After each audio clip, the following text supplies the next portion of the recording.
The House of Mystery presents Inside Writing, the radio show where authors discuss their writing process in all genres.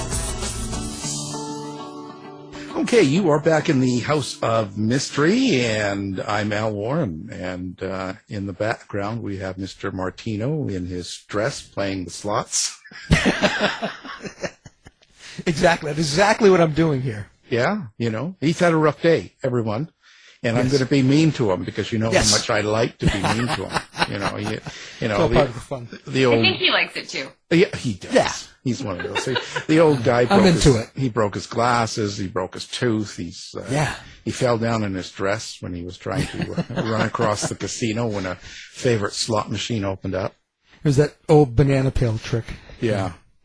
It's too bad. Glad you don't have much hair. It would have been messed up. I know. It would have been terrible. So I've done my share of being mean, so come on, send me a few more emails. I'm down to about 5 emails a day on how mean I am. But that's not good. We got to wrap this up. That's why I thought I'd just jump right into it. There's a standard that this show is to be held at, and we need to make sure that we stay there. I need some blood. Okay, we need to get the whips out. No, but he'd like that. See, that's me. Yes. Anyway, so so we're back here, and of course this is another great week, and we're ending this week with an author. She's on more government watch lists than anybody I know. The one and only. Certainly true. Yeah, Miss Nicole Fanning. How you doing? I am good. I'm good. My FBI agent is watching from a unmarked car down the street. It's fine. So do you like sleep with these FBI agents or CIA or whatever? Because why are they all? Well, I just ask that because they make so much news about this sort of stuff going on. Well, I think that they realize that they have bigger fish to fry, and I'm really providing a service. So it's fine. That's what I meant. Well, I think my husband would be upset if I provided that kind of service, so we kind of kept that on the down low, but... Oh, well, but we do what we have to, in a way. I mean, that's why OnlyFans exists. Yeah, well... you've been on this show before, and you knew what you were getting into. Yeah, beginning of the end. Speaking of, hey, so how's everything going? So your marriage is still going good now that you're, because you're, I mean that because you're a big star. You're a pretty girl. You got all this personality and writing books, and everyone's thinking, oh my God, and that. So stardom doesn't take you away? No. It's funny that I think with some of that, small notoriety, you just kind of doubt yourself even more. So it's like this circling the drain of self-loathing. You just get used to it, and you're like, okay, this is fine. Everything's good. I've never got out of the drain, so I don't know. I mean, you got an agent and everything, right? A publicist? My God. Yeah, no, he's fantastic. It kind of started off really small, and when I launched the first book, I started on TikTok. I think I had, maybe 10 followers. Nobody cared about my videos. I wasn't funny. And definitely not cute enough for TikTok, and way too old. And, over the last year, we've seen that grow to, over 7,000, between the last 2 books. And so the success that, Catalyst and Ignite have had has been mostly on the fans and the people and the readers that are reading it and then making videos about it of their own accord. So, I'm just fortunate that I found my people, and they are passionate people. So, yeah. What do you mean by that? Passionate? No, I mean, but when I get into this and you're doing TikTok, how you say you're too old? My God. Can I, what am I, the great grandfather of TikTok? Because, I'm pretty old. Well, I know that they refer to millennials as anyone born in the 1900s. So, yeah, that includes, old me born in the 1900s. But, yeah, no, I found my people on TikTok, and I have some amazing fans, and they, we decided to start a Discord, chat rooms and such for their love of the books. And it's kind of just grown and gone from there. Grown and gone from there. They're very passionate. They're, really adamant. They, recommend it all the time. And I can get on and I can sit on TikTok and say, hey, you should read my book. And this is all the reasons. And at the end of the day, still feel like as much of a used car salesman as possible. And I may convince one person to read it. However, a fan, reading it and really falling in love with it goes so much farther because, they're not someone that you're paying or motivating or, twisting their arm to make a video for you. They're doing it because they genuinely love the story and the characters and they want more. And so I think that authenticity is picked up on pretty fast. So, having an agent and a community is probably the most beneficial thing that happened to me this year between the two books. So, yeah, I'm going to have to try that out. I'm going to have to get on there. I guess I have to show some skin, but don't I? Definitely. That's maybe wear a dress. Maybe that would go. Maybe. You can borrow mine. No, I'm not a dress wearer. That's Dave's style. I'm not. But yeah, I can get Dave on there. Actually, he's got lots of time. Yeah, sure. Yeah, he kind of likes that. Should have filmed himself yesterday. That would have been a scene. So let's talk about this book. So Ignite. Now this is book 2, Heart of Inferno, book 2. Again, whenever I talk to someone that's writing kind of a series of a book, characters are carried over. Is this something that you've already outlined? You've already kind of know ahead of time, even when you're on book 1, you kind of thinking what you're going to do with your characters? Absolutely. You do? So when I decided to make what I'm now referring to as the Mafia-verse, I feel like if Marvel can make, Marvel-verse and we can have Mafia-verse, I planned for 14 books total in this series. However, these 4, Catalyst, Ignite, Flashpoint, and Embers, they are like the canon. They're like the meat, the main course. And the other 10 books will be from different perspectives of side characters we've met in these novels. So we'll get the same community, but much like a miniseries or a TV show, you're getting the perspective of different characters and their backstories as well. But I am such an OCD type, control freak that I knew where I wanted it to start and I knew where I wanted it to end. And so each of the books has been mapped out individually, but they're all part of a giant ultimate plot spine, if you will. And when I sit down to write each individual book, I kind of do the same mentality. So I'll say, okay, let's start with, throw an arbitrary number, 45 chapters. I will map out what I want, the main scene in each of those chapters, since we have the perspective switching every other chapter between Jaxon and Natalie. Which also makes it fun for both, for everybody to read, not just, women wanting to swoon over Jaxon. There's a full mystery, there's a full plot, there's, it's a thriller as well as being a romance. We want to make sure that we're delivering all those elements and that the story is taking, it's going where I want it to go. So each one of those chapters is mapped out and, then that whole book is part of that bigger spine as well. But I feel like when you have a really secure plot in your head, that helps you have really secure characters. And when you have that, then you can really get into the mindset of okay, who's talking? How would they be talking? What would they be saying? So you have your funny characters, you have your sarcastic, you have your terrifying, and they all kind of just vary. And yeah, it's all part of that big old world. Your character, Jaxon, that's a cool name, too. But Jaxon Pace, he's like the Don Supreme, you say, of Chicago's underground mafia syndicates, right? And he takes a bullet for the girl he loves and all this. So when I read this right away, the first thing I think of is, Jaxon Pace.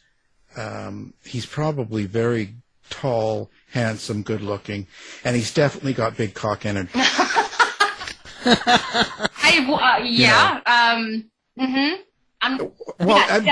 sure. you know, this is good for me. I'm fine. I'm sure it is, Alex. But what I'm trying to get at is, okay, so you've got this character that is he's tall, handsome, billionaire. He's a mafia guy. He's just got it all, right? He's got it all.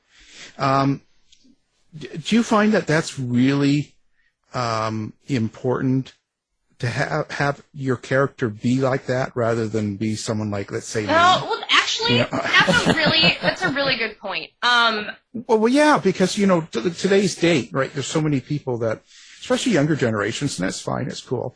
They're very body conscious, and they want to be very pro people's bodies and their looks, no matter what, right? So there's a lot of that correctness going on, which is fine. Yeah. So I just wonder, is that something you'll ever see happening in your type of writing, or is this something that you have to stick to? So I would say, and that's a very interesting question, because yes, Jaxon is all of those things. However, aside from the sporadic occasional mention of like his eye color or his stature, or like the fact that he had tattoos going down his left arm, when they finally do get to like the steamy scene, I make more of the emphasis on the escapism provided in my books. Like, I feel like real life is real life. We'll just put it that way. And so when people read, they want to escape. And sometimes when you are the author and you see something in your head, you want to convey it to your readers. However, the reader, you could have 4 readers in a room and they could each see Jaxon differently. In fact, they will all see him differently. So I put more of the emphasis on the interaction, the way he talks, what he says, what he's thinking, than really going into detail about, like, yes, we know he's good looking. We occasionally know that he's good looking when we're reminded. But aside from that, like, I don't usually talk about like the skin color or ethnicity of the characters, minus like the brief introduction to them, because I want my readers to be able to imagine and see them however they want. Now, is it pretty normal for people of romance novels to, yes, go with the tall, handsome, 6'4", I crush rocks with my head kind of guy? Absolutely. Mm-hmm. Is he necessary? Maybe not. Because again, once we get into his character and how he behaves himself, that is what I think the readers become more attracted to than how he physically looks. Yeah. Yeah, and I think that's true in real life. In my 60 years, I've met tons of people that are, fine looking, but as you get to know their personality, they become more attractive.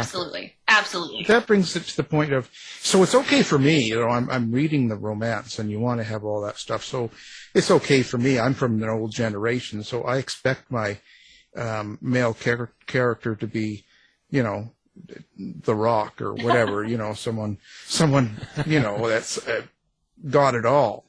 But I just wonder if you think, do you notice anything with the younger generations looking for something different, or?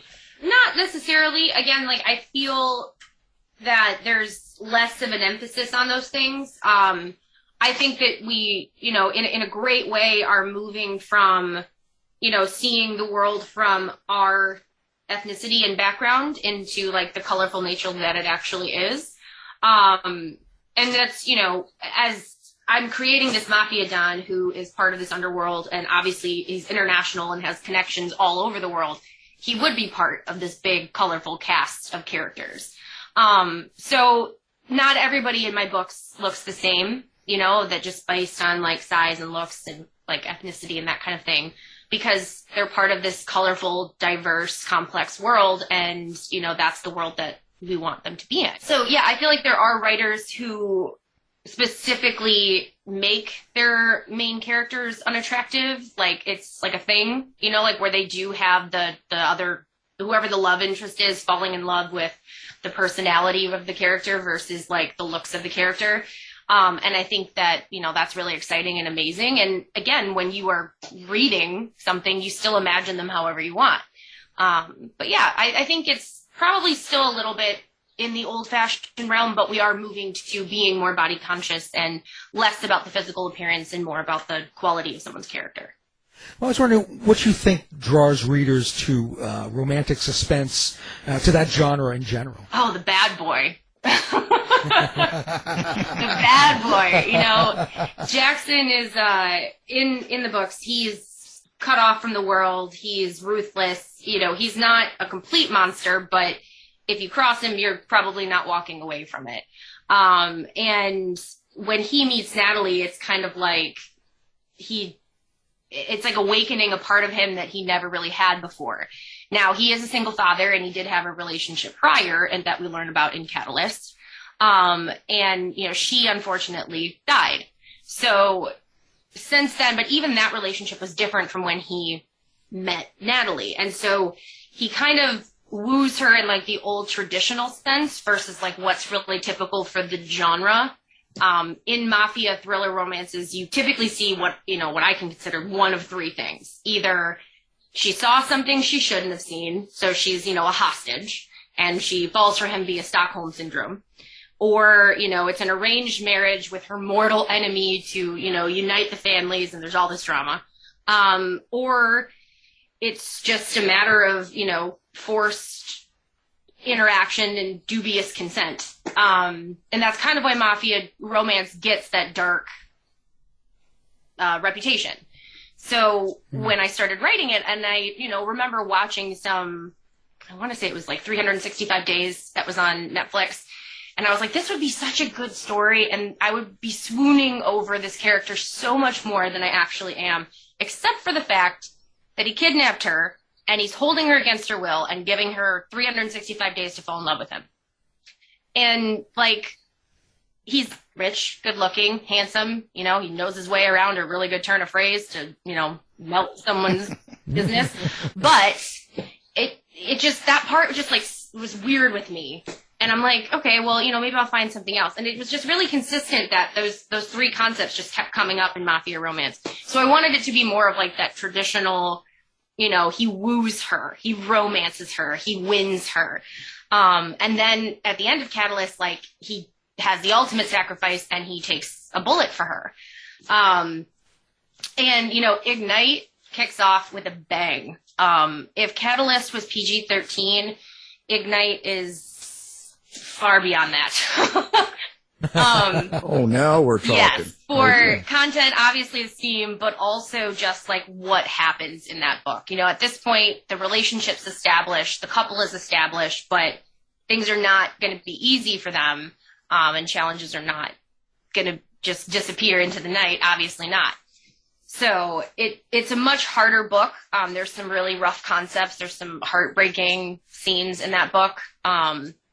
But again, I think that people are drawn to this like strength and that morally gray character that Jaxon has. Like, they love that bad boy. They love that, he does it, but he does it so that, like, I think I have the line in my book is, I'm a bad man, but I keep worse men from being in charge, kind of thing. And that's kind of that mentality, he's the anti-hero. But it's always the bad boy. That's usually the draw-in. So, are you married to Jaxon then? Is this really what's happening here? I mean, I can't say for the safety of my family, and the fact that the FBI agent's down the street at the unmarked van listening. No, but yeah. I have my own Jaxon, and I always tell him. We've had some really funny comments after people have read the book, because some of the scenes are pretty graphic. So when people we know or family members have read these scenes, and I've gotten some hilariously ridiculous comments about, like, how great my husband must be, wink, wink. And I've just kind of said, like, he's the reason that I know of love fierce enough to write about. So yeah, in a way, I am very much married to my Jaxon. But he doesn't, as far as I know, moonlight as a Don Supreme of, Chicago or any other cities underground mafia. Yeah. Well, he wouldn't tell you then, would he? I mean, he would have to, because I'd have to help. Like, he can't find his AirPods, let alone, where he, needs to go for the meeting. So, yeah. Oh. Every Don Supreme needs a what my husband refers to as domestic manager. So that's my official title. I may be author, badass, whatever else I am, but I'm the domestic manager. Wow. Yeah. See, we're finding out a lot. Right. We're finding out a lot. This is important stuff now. People need to hear this. They need to understand. You know, so you say, so in this one there's some real graphic scenes. So we're talking murder and sex? Yeah. There's, okay, so yes, there's a decent amount of murder. There's a decent amount of sex. But, and again, like the perspective to which those steamy scenes switches. So it's not always from, you know, Natalie's perspective. But there's also just like some really terrible tragedy that happens in the middle of this. And, you know, there's the concept of miscarriage, and it's just a really hard point that the couple has to get over. So, I mean, it's a roller coaster ride, and it's meant to kind of gut punch you and, you know, bring to light something that happens to a lot of women. But in this case, it's really traumatic, and it was the cause of someone else, and it's just like absolutely devastating. And how would a couple that's relatively brand new, so excited, you know, because she's pregnant at the start of Ignite, and she's not by the end of it. So Jaxon was really excited. He's, you know, going to have a son. He's all pumped up about it. And then this happens, and it's a real reset for the couple. And obviously they deal with that in different ways. You know, hers would be a really deep sense of grief because, you know, as the mother, you're dealing with the loss, but you're also dealing with like the physical effects, right? And Jaxon's would be more anger. So if he was scary and dangerous before he met Natalie, after the loss of his son, he's very scary and dangerous. In fact, that's one of the most graphic torture scenes is just after that. So, yeah. So he goes out and picks up hookers and tortures them? No, not hookers, but the guys who were responsible for protecting the person who caused his wife to lose her baby. And he is trying to find her, and he's just completely disconnected and doesn't really have a whole lot of restraint at that point. So I had people message me like, where did you come up with this scene? Because it is terrifying. And I need to know if I need to have supervision when we hang out. Well, do writing those dark scenes affect you emotionally?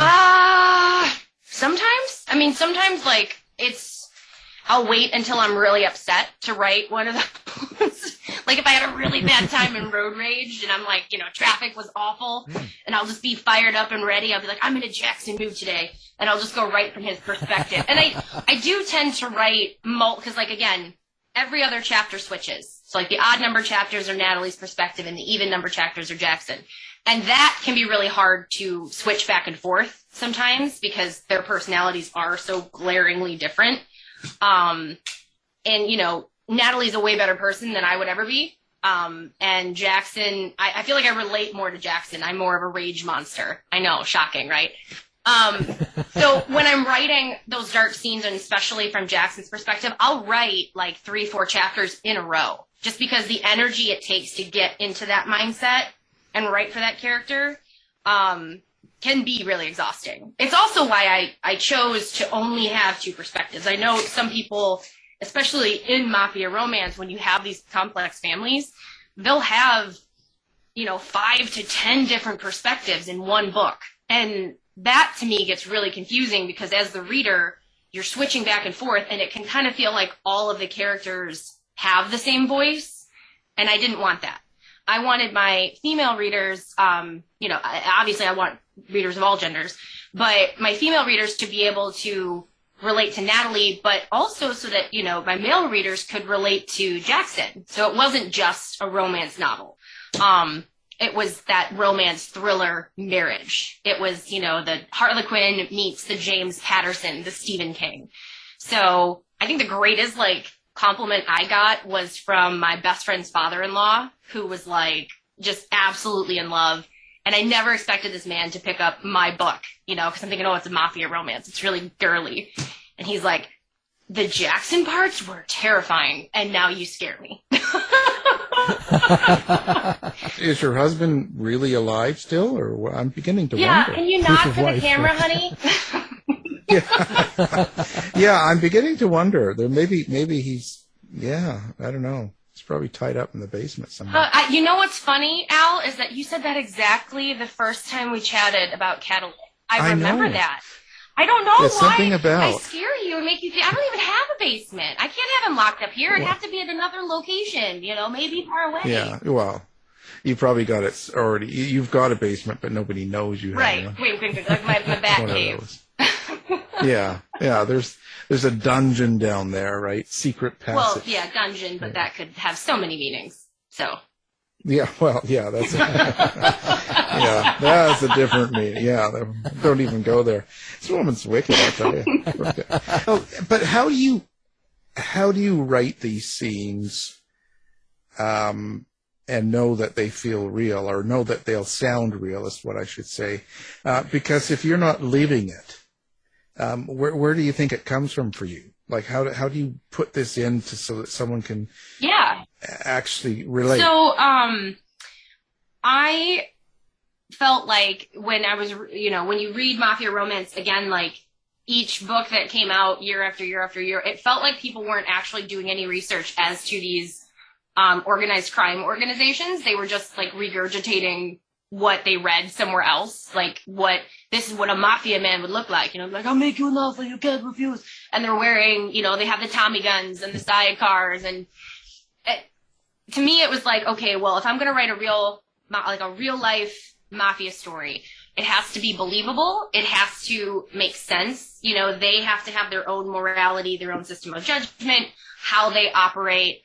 And also, when we're including, as I have in my books, the different organizations, so we have a little bit of the triad, we have a little bit of the cartel, we have, the different mafias around the world, because there's a lot more than just the Sicilian mafia, that I actually did my research on those organizations, and, from either firsthand accounts of people being there or being part of it and what they saw and witnessed, or, just what I could pick up, via research sources.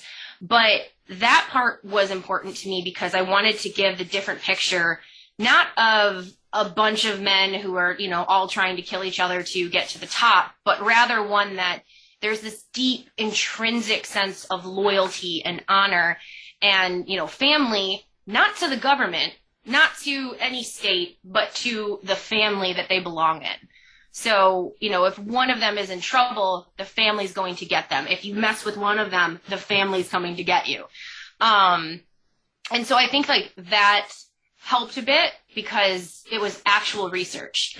And funny story, if you want to hear it, I actually had someone who they said that this was a family friend that had been in the cartel. And they reached out to me and they were like, the way you've described it is exactly what they described. And then they were like, so are you in the cartel? And I was like, I'm not, but now I'm worried that they're going to come for me. No, but please. in the story, Jaxon, the way he does it is he kind of sees it like, again, like we're not getting political on this. This is just for fiction, but, the government kind of tells everyone what they can and cannot do, whether that's with their body, like with drug use or, getting paid to provide services, OnlyFans, that kind of thing. Whether we're, doing those things with our bodies and whatnot, the government that we have in place tells us what is available to us. And the mafia sees that as a restriction of freedom. And so what they do in my book is they basically just provide those freedoms for people to enjoy. And so they wouldn't be involved with things in like sex trafficking or things like that, because to them that wouldn't be a freedom of choice. It would be like slavery. So on the other hand, though, they work with the government because, as Jaxon describes, you need predator and prey.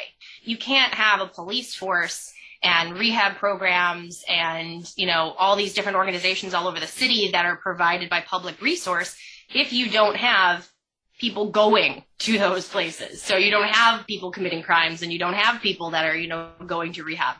So Jaxon actually has a working relationship with the powers that be, that he provides a certain level of chaos that's manageable and tangible, and, we'll get a mayor reelected. Like, oh, let's be tough on crime. But also that is where he's provided the ability to manage the underworld, the dark underbelly, the way he sees fit. So he also, especially in Ignite, there's a scene where this rich gentleman has basically been, taking advantage of this girl. And if he went to court or he did, anything like that, he probably would get off. But because Jaxon is judge, jury, and executioner, in that sense, she gets a sense of justice, like an effective sense of justice. And that's kind of where he has that conversation with Natalie, because it's where she sees him actually being the Don Supreme. And, he's thinking like, I'm sure I've terrified you now. And she's like, no, I get it. Like, you do what you have to do so that we keep worse men in place. Well, so she bought into it. Yeah, totally. I mean, again, he's 6'4", handsome, has tattoos, billionaire. Yeah, so if she didn't buy into it before, it's okay, babe. I'm keeping the bad men at bay. It's fine. Yeah. Well, it's good to justify things like Absolutely. that. So how long, so you say you got 14 stories or 14 books planned for this. So are they aging over each year that you put a book, or is this sort of, No. Yeah, that's a great question. No, it's not. Yeah. So these 4 books happen in chronological order. And then we get 2 prequels, and then we have a handful of like backstory novels, because when I sat down and mapped out that gigantic 14-book spine I was telling you guys about, and then all of the subsequent little spines, I also had to make, to me, what I did was make a character Bible. So, Jaxon Pace is obviously the big guy. Natalie's obviously our main character. But Jaxon has an alpha squad, a squad of 5 men who basically handle all of his business, because, it was also something that's contradictory to most mafia novels where one guy handles everything and, he's always in fear of the men underneath him. Jaxon obviously knows he'll get more done if he can delegate. So his alpha squad is really important, and each of those men are different, and they have this full backstory that I wrote because I'm obsessive like that. And it plays into different parts of different books. So we have the 4 here in the Heart of the Inferno series. They're, again, canon, meat of the meal. Then we have the prequels. We'll have, a handful of Alpha Squad novellas where we get to see their different perspectives. And it's kind of cute because they'll be able to weigh in on scenes that have happened in Heart of the Inferno, but from a different perspective, or scenes we didn't see. So we still get Jaxon and Natalie, just in a much smaller side character capacity. But, then there's one more novel at least that'll be thick, like I would call these are thick girls. That'll be thick like these 4, and that'll be the story that happens after Heart of the Inferno. It's still with that same timeline. So it's not the same timeline. It's kind of giving a comprehensive picture of everything that's happening, as well as, kind of going down the rabbit holes just enough to satiate the senses. Yeah, we find out Jackson's gay. Yeah. Yeah. Right? And then, and that Natalie never really had, she lost the baby, but it wasn't his anyway. Oh, well, no, that's not going to happen. Oh, come on. It's one of his guys, one of his main guys. Yeah. No. I know. I'm writing the sequel. I'm going to write my version of it. It was an alien. Yeah, it was an alien. I feel like we've definitely gone off-road here, for sure. That's way off-road. Well, that's all right. Keep them guessing, right? Well, that's interesting. So as you're writing now, so you've got 2 done. I guess you're working on the 3rd. But when you look back, does it actually... how do I say this? Doesn't it actually change you and your perspective once you finish the book? Oh my God, yes. One, I feel like it's never, I don't know, it could always be better, but I think that's something authors struggle with regardless.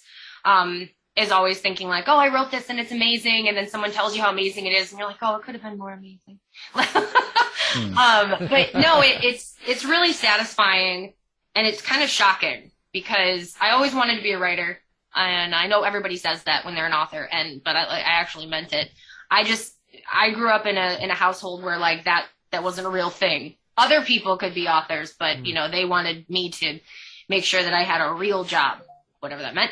I think it just means, you know, suffering through some form of indentured servitude to the retail industry and, you know, being happy about it. But my parents, they never like really looked at it as that's a career. So I didn't really put any like real thought into it. I would have these ideas and I would, you know, kind of just daydream and plan out these gigantic worlds in my head. But I was like, that's, you know, it's never going to go anywhere. So when the pandemic happened and I suddenly found myself with like all this time, and it was either like learn to knit or, you know, maybe write something. I was like, okay, well, I'll just write this for fun and send it to my friends. And when I did and I got the feedback, they were like, you have to publish this. Like, your brain came up with this. Like, not that they were being insulting, but it was like, they couldn't believe how deep it was going. And like the twists that were in Catalyst were, they're pretty twisty. So they were just like, oh my God. Yeah. So I took a chance on it and I had no idea what I was doing, guys. Like, brand new author. I think I had 200 friends on Facebook and 10 friends on TikTok. And that's who I told. I told 300 people that I wrote a book. And from there, it's grown so much. And I'm just very grateful because as much as I think like it's my story, like it's the love people have for my story that have made it what it is. So is there the use of hot dripping wax on bodies in this? No, because like I'm too OCD for messy stuff like that. Well, I'm just checking it out. That's a great question. When I did start this, I did want. I read 50 Shades of Grey. I did. I found myself personally, although I enjoyed maybe the first couple steamy scenes, I found myself skipping them in each book because I just wanted to know like the romance or the plot that was happening, as small as it was. And I just wanted to hear the plot. And so I said, okay, well, she obviously did like the 70-30 split where it was like 70% steamy and like 30% plot. And I was like, well, what if I flip it? What if I make like 70% plot so that, you know, everyone can enjoy it, not just, you know, the housewives. And everyone can enjoy it. And then I make that 30% really steamy. And so that was kind of my mentality there. So there is a little, BDSM, but like Jackson's he's not a dom or a master or anything like that. He just in the past has dabbled. So it gives him enough of an edge that he's constantly in that role. But Natalie, although quiet and, you know, not the loudest voice in the room, she's not a submissive. We'll put her that way. So no, she's a nurse. No, she is a nurse, and she saves their asses as much as like he saves her. And so she really gives us this sense of like, in Ignite, for example, they give her the title of Regina Vestra. It's like a big moment. It's my favorite moment personally, you know, which means Queen of Hearts in Latin, and it's a big thing in their mafia world, and it's an honor. And she is their Regina Vestra, and to be the Regina Vestra to the Don Supreme, like, you have to be a badass. You have to be willing to, you know, pull your boots up and do some work. And she does. So she's not a quiet little wallflower. But she's also not a, you know, boisterous bull in a china shop kind of person either. So, you know, they're a good fit. And that comes out in the bedroom too.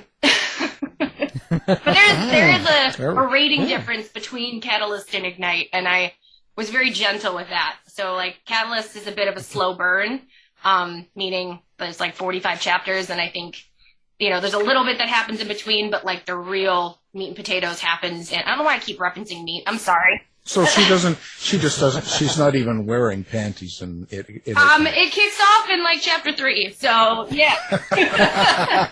and it goes, like, 100 miles an hour, all the way into Flashpoint, which is coming out in the spring. So I told my readers, I'm like, look, I know that I kind of started you off gently and vanilla in Catalyst. Ignite is not that.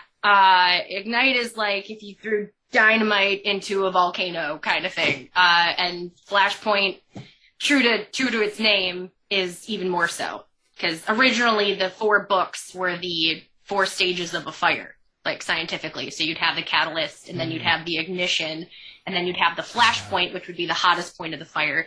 And then you'd have like the decay or the embers. So I'm a dork with stuff like that. And it kind of goes in that order. So yeah, Catalyst is probably a PG-13er, and Ignite is definitely R, and Flashpoint is Triple X. Yes, probably best to read at home, alone, with some wine.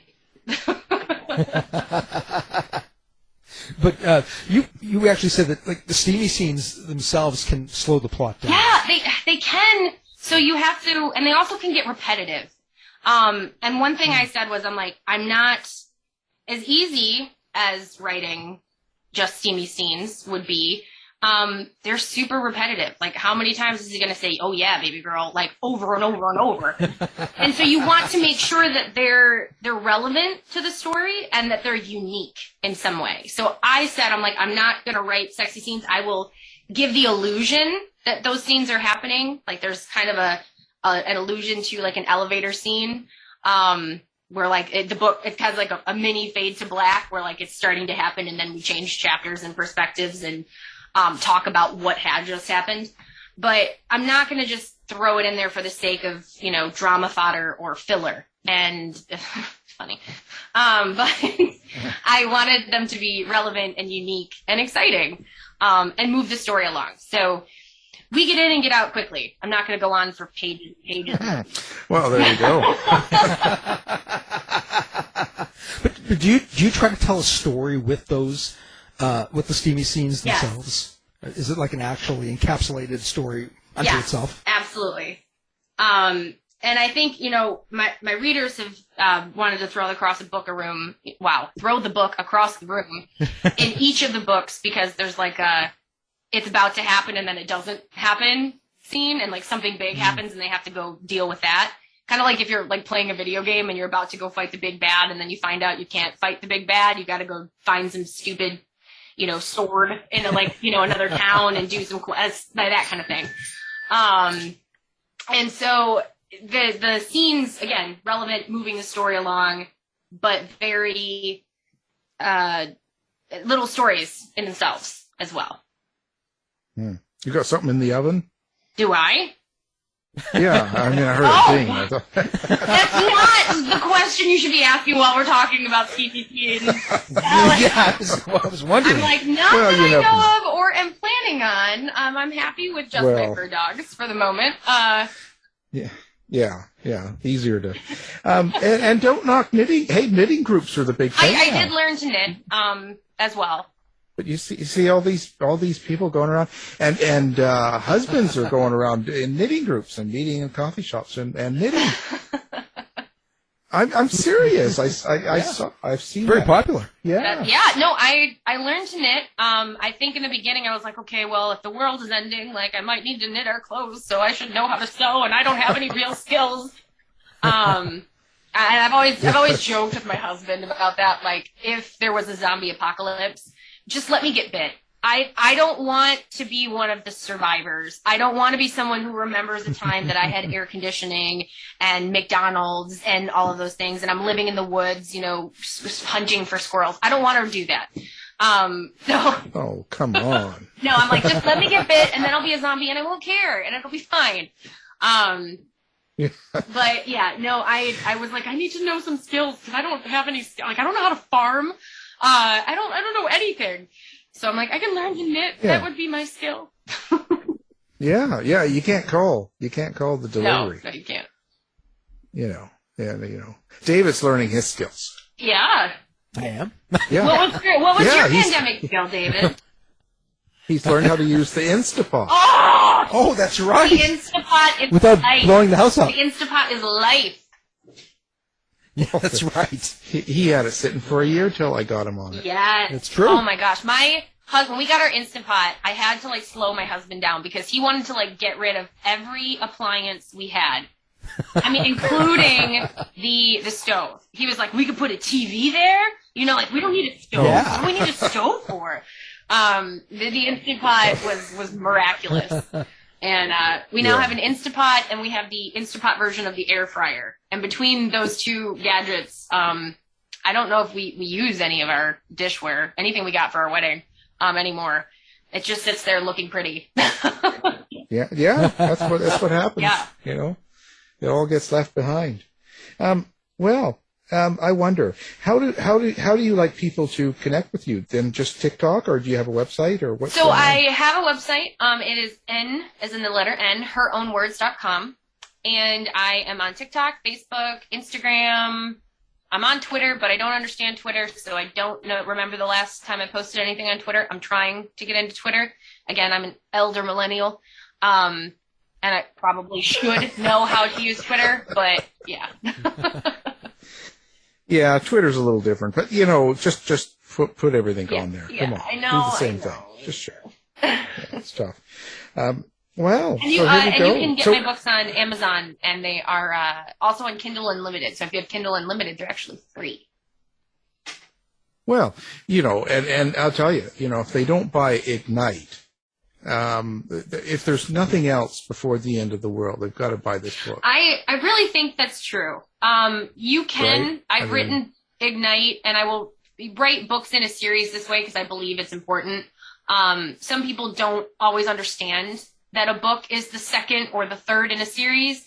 So if you're dropping someone into it and they just pick up Ignite, there's enough there that they could understand what's going on.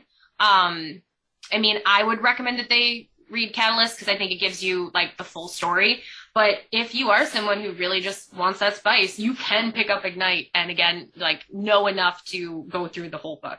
But yeah, I think Ignite, in my opinion, you know, you're not supposed to have author favorites, but I have an author favorite, and it's Ignite. Yeah, of course.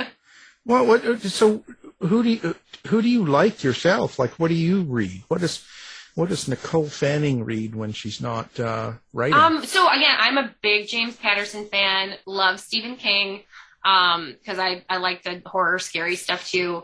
But you know, I still love all the fantasy stuff, and I think part of what made me want to create this gigantic Mafia-verse was, you know, your George R.R. Martins, your J.K. Rowling's, you know, your Tolkien, like all of that, where they created these big complex worlds and complex characters and little like Easter eggs dropped throughout the books. Those are all things that you'll find in mine, because I just admired the way that they could tell a story. I could read the whole story and then read it again and discover a bunch of stuff I didn't pick up on the first time. And so mine are very similar to that as well. But I just love authors that allow me to actually escape. Yeah. And my books too, right? Of course. Always. Of course. You're always supposed to mention the host. Of course. Yes. No, they're amazing. And they're changed your life. They're on my bedside table right now. Yeah. They're in her bathroom. The best place to read. Yeah, but they're not used to read. Oh, it's terrible. Are you ever going to do a different type of series then? Or because this is all one series, 14 books type thing, and whatever it ends up being, are you going to go to a completely different type of story or series or something?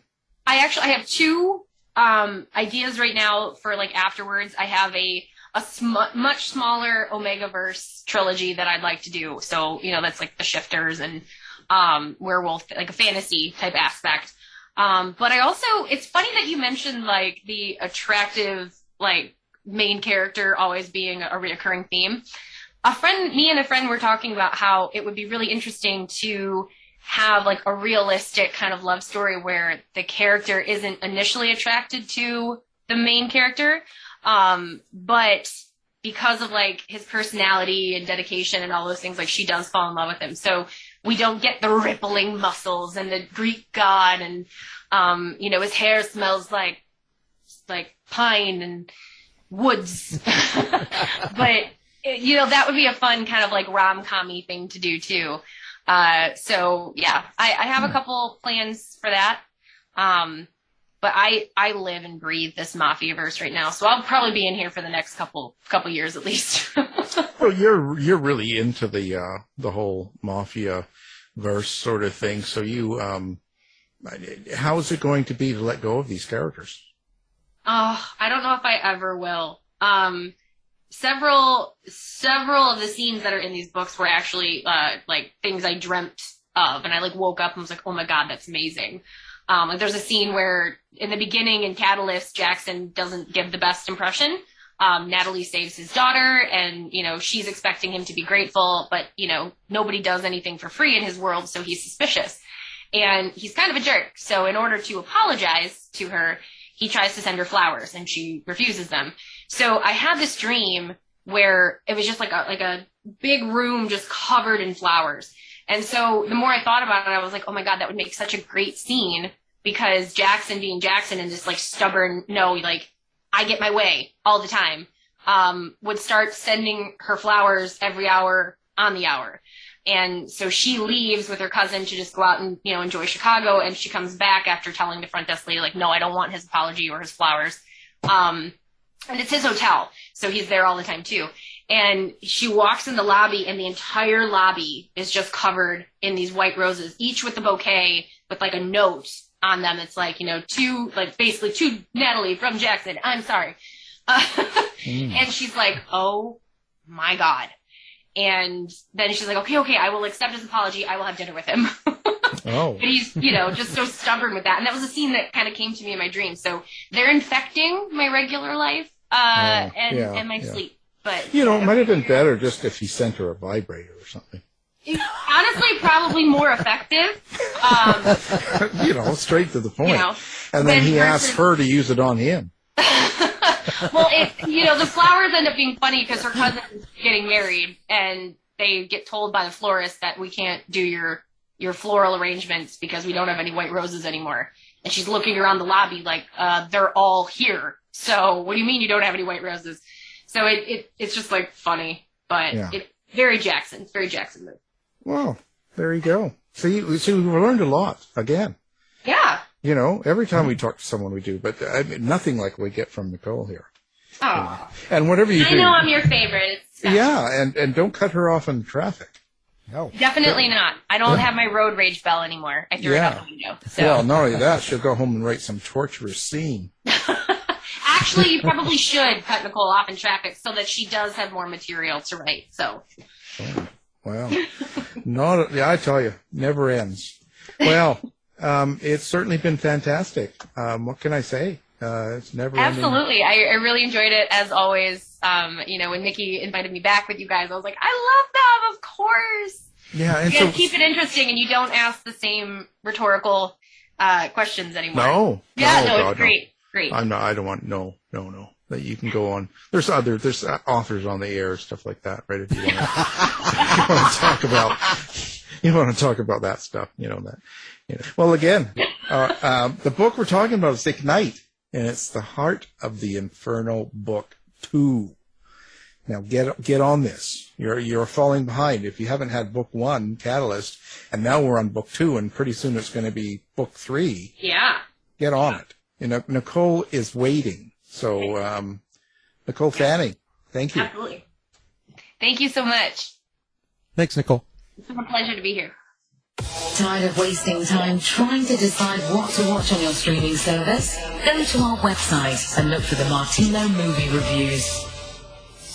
To find out more about our show, guests, or to listen to past shows from our archive, please go to www.houseofmysteryradio.com. Show's over for now. Was it as good for you as it was for me? Well, good night.